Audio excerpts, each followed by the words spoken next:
Fala galera, beleza? Meu nome é Felipe. Nessa videoaula a gente vai falar um pouquinho sobre ciclo menstrual.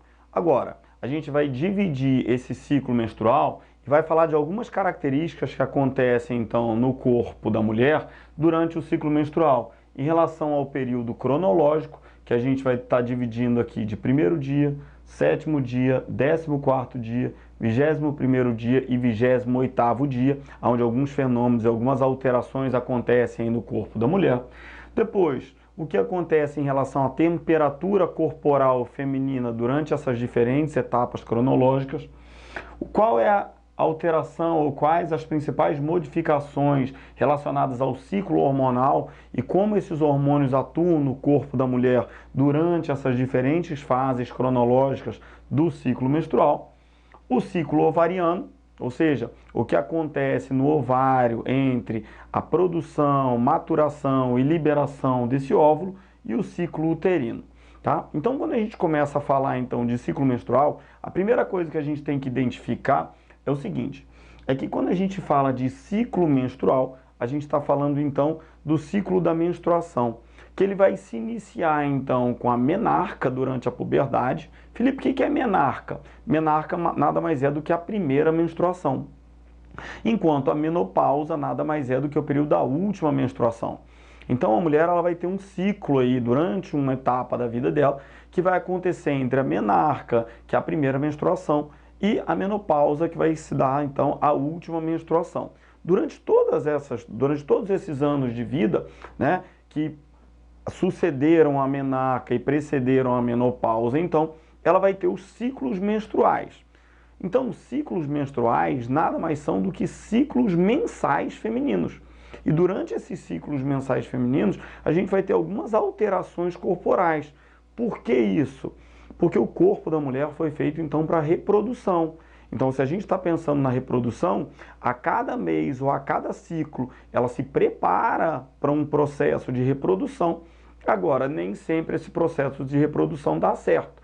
Então, ela tem que se recompor, se preparar para um novo ciclo. E isso se dá, então, isso acontece mês a mês. Agora, quando a gente para pensar, então, nos hormônios sexuais, o que acontece?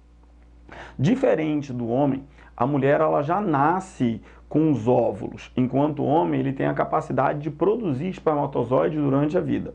Então, quando a mulher já nasce com os óvulos, a função então desses ovários ela está relacionada com a estimulação, maturação, liberação e, consequentemente, então, a ovulação, né? Só que quem vai determinar todos esses processos, então, vão ser os nossos ciclos hormonais. Na verdade, os ciclos hormonais femininos.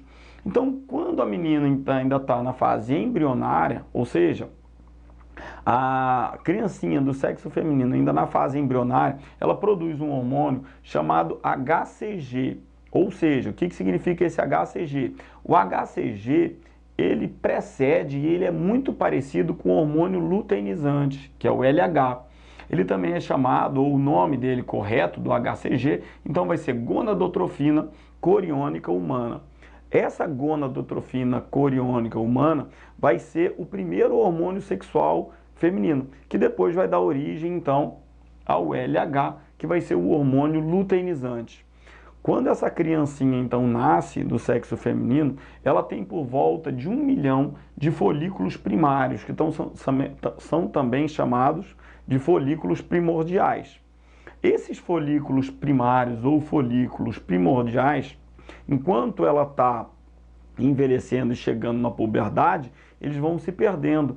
E quando ela chega na puberdade, ela chega mais ou menos com aproximadamente 400 mil folículos primordiais. E são esses folículos primordiais, então, que vão dar origem a todo o ciclo ovariano. Então, o que acontece quando a gente fala do ciclo menstrual, quando a gente pensa no útero propriamente dito? Ele está diretamente ligado aos ovários através da tuba uterina. Então, quando a gente fala do útero, a gente divide o útero em porções. A gente vai ter a entrada aqui, que é o colo do útero, a gente vai ter o fórnice do útero, a gente vai ter o corpo do útero e a gente vai ter o fundo do útero. Quanto mais alta for a porção uterina, maior é o espaço. Isso é muito importante quando a gente fala do processo de nidação, que é o processo de implantação do óvulo no útero ou na parede interna do útero, que é o que a gente chama de endométrio. Esse útero ainda vai ser dividido em camadas: parede externa, que vai ser o epimétrio, a gente vai ter o miométrio e a gente vai ter o endométrio, que são as camadas, tá? Então a camada externa, o miométrio, que vai ser a camada intermediária, ou seja, o músculo propriamente dito do útero, e a gente vai ter o endométrio, que é a camada interna. Então, se a gente está falando de ciclo menstrual, a gente está correlacionando diretamente, então, com o que acontece lá no endométrio. Só que esse útero, então, ele está diretamente ligado aos ovários. Então, eu vou ter aqui o meu ovário direito e o ovário esquerdo. Esses ovários são ligados ao útero através do que a gente chama de tuba uterina, ou antigamente chamada de trompas de Falópio. Essas tubas uterinas, então, ainda vão ter algumas divisões em istmo da tuba, ampola da tuba e o infundíbulo da tuba, que está em contato direto aqui, então, com os ovários. O que acontece, de forma mais simplificada, a cada mês, os ovários são responsáveis pela liberação de um óvulo, que é chamado de ovulação. Esse óvulo que é liberado, ele atinge o útero através da tuba uterina e ele vai, ou ele iria, se fixar na parede interna do útero, que a gente chama de endométrio. E aí, então, se dá o processo de ovulação, o processo de fecundação na tuba uterina, depois o processo de nidação ou implantação desse óvulo fecundado, então, no endométrio, para depois, então, a formação da placenta e a gestação normal. Nem sempre isso é o que acontece, mas o que a gente sabe já de cara é que o processo de ovulação, então, tanto de maturação do óvulo quanto de liberação do óvulo, é um processo, então, de responsabilidade dos ovários. E o processo, então, de preparação desse útero para a recepção desse óvulo que foi fecundado, que vai ser implantado, que vai dar origem à placenta, e que vai dar origem à formação do feto durante a fase gestacional, vai ser, então, função aqui do útero. Esse útero, então, ele vai ter um ciclo uterino. E o ciclo uterino ele é muito mais simples. Como é que se divide o ciclo uterino? Ciclo menstrual ou fase menstrual. O que significa a fase menstrual? É a fase de descamação do endométrio, ou seja, quando a parede interna do útero se prepara para receber o óvulo fecundado, mas esse processo não acontece. Então acontece um processo de degeneração e depois toda aquela parede do útero que foi preparada para formar a placenta e para gestar essa criança, já que não teve a fecundação, ela vai ser descamada e esse sangramento, então, o nome que a gente dá é menstruação. Depois, a gente vai ter uma fase proliferativa, que é uma fase de recuperação do endométrio, e a partir do 14º dia do ciclo menstrual, a gente vai ter a fase lútea, que é quando, então, esse endométrio ele volta a se preparar novamente para receber esse óvulo fecundado e, então, dar início ao processo gestacional. Isso quando isso acontece. Só que quando a gente está estudando, então, a gente tem que ver as duas vertentes. E essas vertentes, então, elas acontecem, essas modificações, elas acontecem no 14º dia. Por quê? Porque até o 14º dia, tudo vai ser sempre igual, Ou seja, o útero está sempre se preparando para receber o óvulo fecundado, na expectativa, então, de uma fase gestacional. Agora, se isso acontece, algumas características hormonais elas vão acontecer e outras características, então, o ciclo uterino, então, ele vai ser modificado.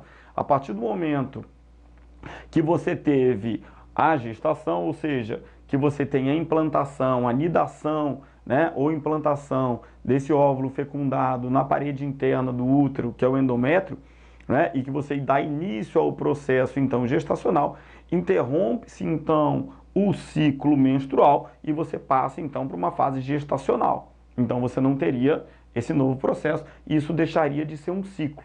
Então, quebra-se o ciclo menstrual para começar a fase gestacional. Agora, o que acontece quando a gente pensa na fase hormonal, então? E por que a gente vai falar da fase hormonal primeiro? Quando a gente pensa nos hormônios sexuais femininos, a gente, então, tem dois tipos de hormônios, ou duas classificações de hormônios.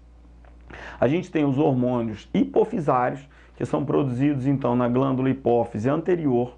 Quem são eles? Então a gente vai ter o LH, que é o hormônio luteinizante, e o FSH, que é o hormônio folículo estimulante. Então, o hormônio folículo estimulante é o hormônio responsável por estimular a maturação do folículo, enquanto o hormônio luteinizante vai ser o responsável, então, pela ovulação propriamente dita e pelo início, então, da formação da fase lútea. Então, olha o que acontece. Esses são os hormônios da glândula hipófise anterior, ou seja, hormônios hipofisários. A regulação desses hormônios hipofisários, ela se dá por feedback com os hormônios que são os hormônios gonadotróficos femininos, ou seja, os hormônios produzidos pelas gônadas femininas, que são os ovários. Então a mulher tem hormônios ovarianos, que são os estrógenos e a progesterona, e ela vai ter então os hormônios hipofisários, que são o FSH e o LH. Desses hormônios ovarianos, os estrógenos são os grandes responsáveis por conferir as características sexuais femininas. Isso se dá, então, desde o nascimento, desde, na verdade, da fase embrionária, que ele foi estimulado lá pelo HCG, pelo hormônio, pela gonadotrofina coriônica humana, que estimulou o LH e o estrógeno. Então, esses estrógenos, então, eles são responsáveis pela formação das características sexuais femininas e eles são os grandes responsáveis, então, pelo início do ciclo menstrual, ou seja, pela preparação aí do endométrio para a fase menstrual. E a gente vai ter um outro hormônio, que é um hormônio bastante importante também, que é um hormônio chamado de progesterona, só que os seus picos estão em momentos diferentes. Então, olha, vamos estudar, então, a função de cada um desses hormônios dentro do ciclo menstrual. Então, quando a gente fala do ciclo menstrual, então, a gente inicia o ciclo menstrual com uma instabilidade de estrogênio. Esse estrogênio, então, ele vai começar estável durante a fase menstrual. Então, se a gente está falando da primeira fase, casando aqui. Durante a fase menstrual, ele começa estável. Durante essa mesma fase que você tem uma estabilidade de estrógenos, então, começa-se, então, o ciclo ovariano. O que é o ciclo ovariano? Eu vou tendo uma quantidade de FSH, folículo estimulante, luteinizante, progesterona e estrógeno estáveis, mas com mais folículo estimulante do que luteinizante. A grande função do folículo estimulante relacionado ao luteinizante é que o folículo estimulante ele é responsável, então, por essa primeira fase aqui que a gente chama de fase proliferativa no ciclo ovariano. Então, se eu penso só no folículo estimulante, o folículo estimulante ele é responsável pela transformação do ovócito primário em ovócito secundário e, posteriormente, em ovócito terciário. E esse ovócito terciário, então, que é chamado também de folículo de Graafi, que a gente vai ver daqui a pouquinho. Então, isso é o que está acontecendo com o hormônio folículo estimulante. Quando esse hormônio folículo estimulante chega no 14º dia, ele sofre um pico, mas ele não sofre o maior pico. Ao mesmo tempo que você tem um aumento, depois uma depressão e rapidamente um pico pequeno do folículo estimulante, você vai tendo gradativamente, durante esses primeiros 14 dias, uma elevação dos estrógenos. E essa elevação dos estrógenos, então, ela vai preparando o endométrio, ou seja, é responsável pela preparação do endométrio para a recepção, então, desse óvulo que deve ser fecundado, então, na tuba uterina. Então, o estrogênio, então, os estrógenos estão diretamente relacionados com a preparação do endométrio. Esse estrógeno ele vai subindo gradativamente, vai subindo, até que quando chega próximo do 14º dia, ele tem uma preparação do endométrio. Então, o estrógeno ele foi o grande responsável pela preparação do endométrio. O que significa preparação do endométrio? Ele que vai conferir, então, espessura na parede do endométrio, aumenta a vascularização do endométrio, tudo para poder receber, então, o óvulo fecundado.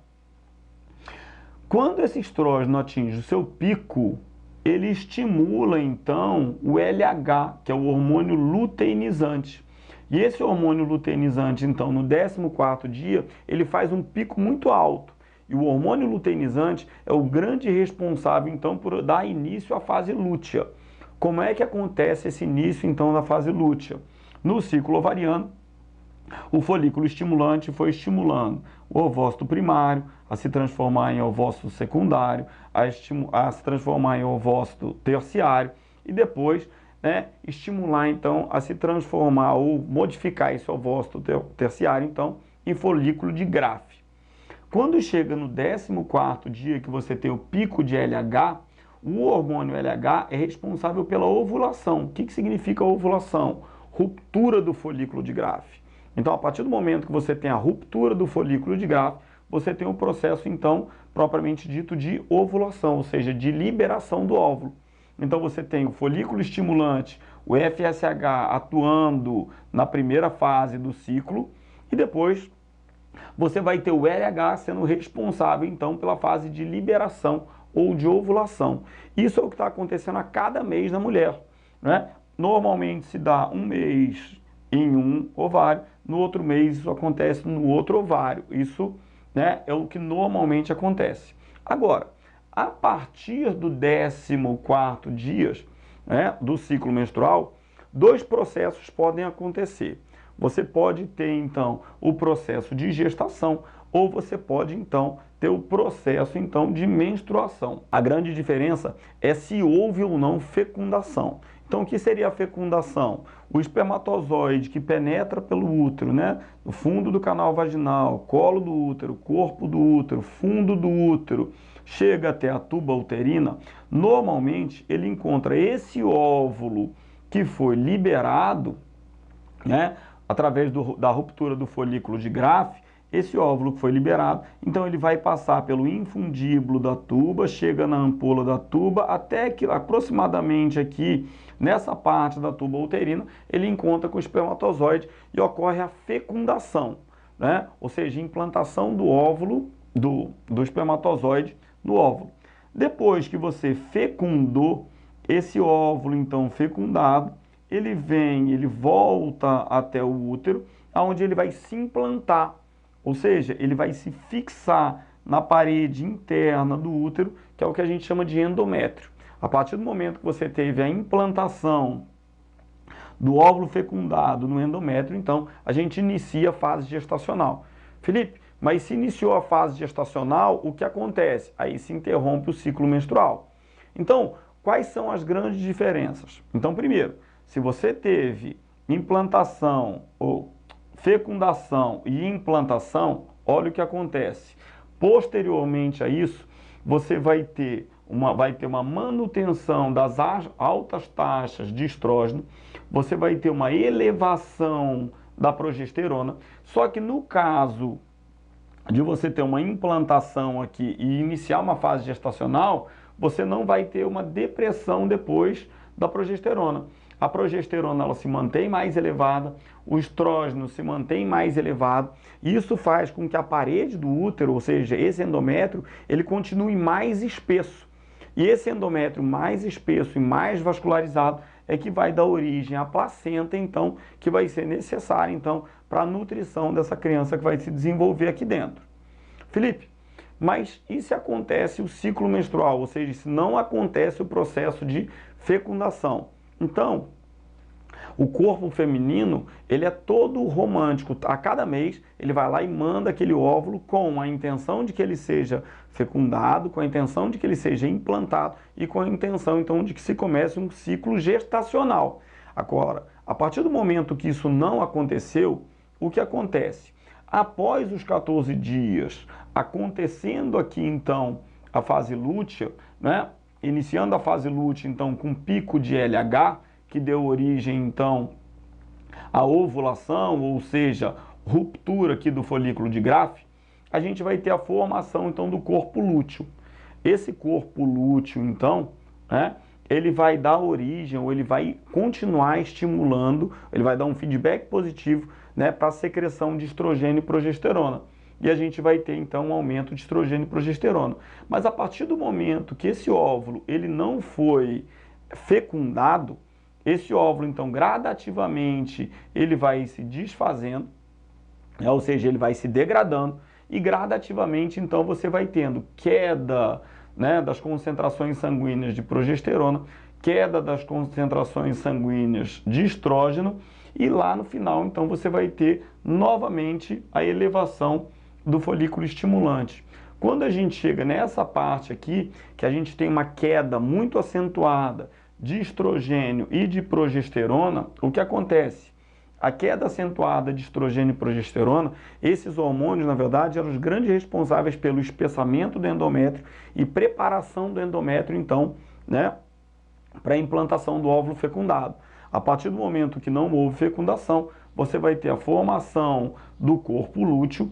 Depois essa formação do corpo lúteo, então, né, ele vai estimular o estrogênio e progesterona. A partir do momento que não teve nidação, ou seja, não teve fixação de óvulo lá, ele vai perder, então, a capacidade ou as concentrações de estrogênio e progesterona. Isso vai fazer com que ele deixe de virar placenta, ou seja, com que ele deixe de se preparar, então, para o processo de fecundação e para o processo gestacional. Aí o que acontece? No caso da não fecundação, após você ter a ruptura do folículo de Graafi e liberação do óvulo, ele vai ser corpo lúteo. Depois esse corpo lúteo, então, ele vai se degradar gradativamente até formar o que a gente chama de corpo albians, tá? Esse corpo albians também nada mais é então do que a degradação do corpo lúteo. A partir do momento que eu tenho o corpo lúteo, eu tenho o aumento do estímulo de estrogênio e progesterona. A partir do momento que eu tenho a degradação do corpo lúteo e formação do corpo albians, esse corpo albians então, que é o corpo lúteo degradado, diminui e vai cair acentuadamente as concentrações de estrogênio e progesterona. Consequentemente, isso vai estimular então a descamação do endométrio. Essa descamação do endométrio nada mais é então do que a menstruação. E aí você volta para o início do ciclo, que é o ciclo menstrual. Então a gente volta para o início do ciclo, então, que é onde acontece a menstruação. Felipe, e se aconteceu a gestação? Durante a gestação, então, ou durante essa fase, né, de preparação do ciclo menstrual, nos primeiros dias ou até o 14º dia, a mulher tem uma temperatura de 36 a 36,5 graus Celsius corporal. Depois, quando você tem o pico de LH e a manutenção das concentrações de estrogênio e de progesterona, essa temperatura corporal durante a fase lútea, ela se mantém mais alta. Isso indica, então, uma fase de maior fertilidade. Gradativamente, então, a partir do momento que esses hormônios, então, eles vão depreciando, ou seja, essa concentração vai diminuindo na corrente sanguínea, a fase lútea, então, vai evoluindo para a fase menstrual, que vai ser o início do ciclo, a temperatura corporal vai gradativamente baixando, até que a gente volta, então, para o início do ciclo menstrual, beleza?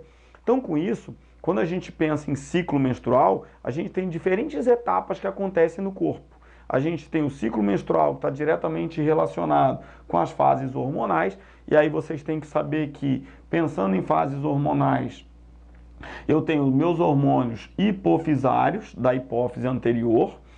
Esses hormônios aí da glândula hipófise anterior são o FSH e o LH.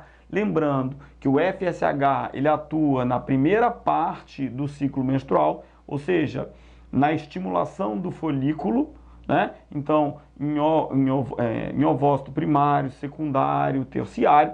Quando ele chega ao ovócito terciário, ou também chamado de fascículo de Graafi, então, a gente vai ter o pico, então, do hormônio luteinizante, que é responsável pela ruptura do fascículo de Graafi, então, ou seja, pela ovulação propriamente dita, e aí a gente vai ter queda do FSH e manutenção do LH um pouco acima. Isso, então, né, acontece numa fase que a gente chama de fase lútea. Depois, estrogênio e progesterona, eles se mantêm elevados. Por que eles se mantêm elevados? Porque o corpo lúteo é o responsável por estimular esse aumento, essa manutenção mais elevada de estrógeno e progesterona.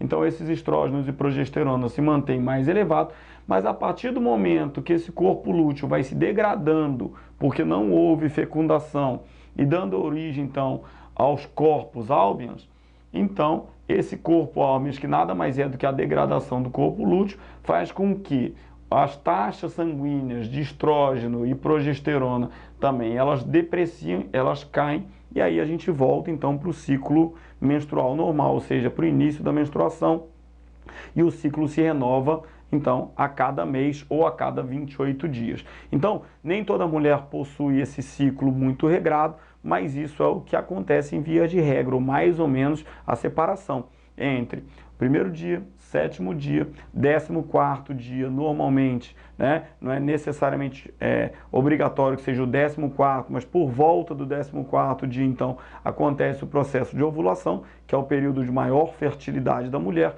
que normalmente ela tem um pico de temperatura corporal, e após isso, então, você tem duas vertentes. Se o óvulo foi fecundado e implantado, a gente vai iniciar a fase gestacional. Se o óvulo não foi fecundado, ele vai dar origem então ao corpo lúteo, que vai se degradar em corpo albens e que depois então vai ser responsável pela diminuição dos estrógenos e progesteronas e consequentemente pela descamação do endométrio, ou seja, menstruação, para o começo de um novo ciclo que vem por aí, beleza? Com isso eu espero poder ter esclarecido um pouquinho para vocês sobre o ciclo menstrual em relação à cronologia, o que acontece de diferente em relação à temperatura corporal, o ciclo hormonal, o ciclo ovariano e o que acontece no útero durante esses 28 dias aí, beleza?